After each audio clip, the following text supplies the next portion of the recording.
Assalamualaikum warahmatullahi wabarakatuh. Halo semuanya, nama aku Melza Kurnia dengan NIM C1C025176. Di sini aku akan mempresentasikan lagi materi mengenai perpajakan, yaitu cara pelunasan pajak penghasilan dalam tahun berjalan.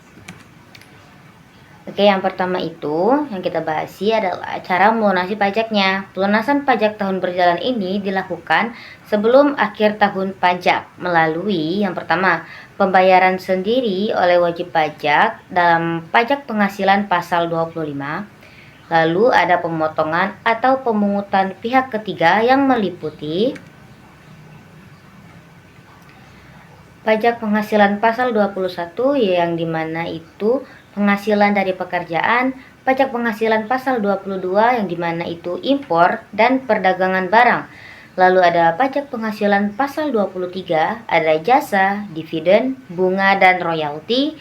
Lalu ada pajak penghasilan pasal 24 yang berisikan penghasilan luar negeri, pajak penghasilan pasal 26 yaitu ada penghasilan wajib pajak luar negeri. Lalu yang terakhir, pajak penghasilan final pasal 4 ayat 2. Lalu di sini pelunasan pajak setelah akhir tahun, yang dimana itu dilakukan dengan membayar kekurangan pajak berdasarkan perhitungan sendiri. Lalu yang kedua, membayar berdasarkan surat ketetapan pajak dari Direktorat Jenderal Pajak. Lalu ada macam-macam pemungutan pajak penghasilan. Yang pertama, ada pajak penghasilan pasal 21 yang dimana pajak ini atas penghasilan dari pekerjaan yang dipotong oleh pemberi kerja. Contohnya, ada gaji, upah, honorarium, bonus. Dan ini merupakan contoh dari potongan pajak karyawan. Lalu di sini ada pajak penghasilan pasal 22 yang dimana pajak ini yang berkegiatan impor dan perdagangan barang yang dipungut oleh bendahara pemerintah atau importir. Contoh dari pasal ini yaitu impor barang dari luar negeri.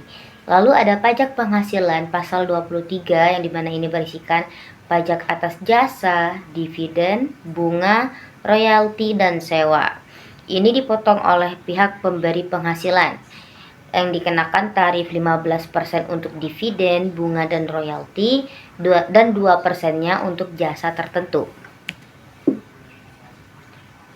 Lalu di sini ada PPh pasal 24 yang berisikan kredit pajak luar negeri dan menghindari pajak berganda internasional. Contohnya laba cabang perusahaan di luar negeri.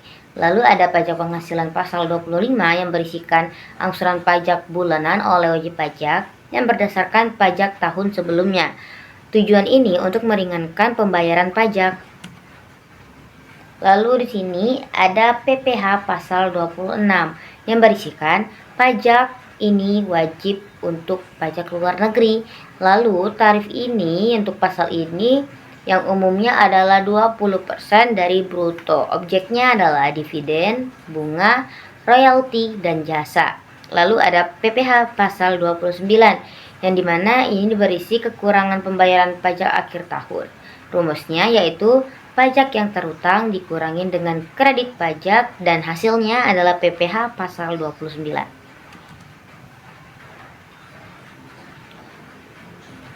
Lalu di sini ada pemotongan atau pemungutan pajak yang bersifat final.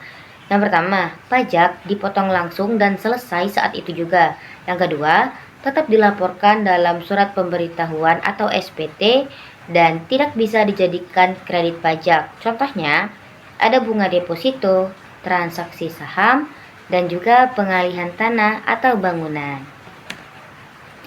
Baiklah, terima kasih atas presentasi yang telah saya sampaikan. Wassalamualaikum warahmatullahi wabarakatuh.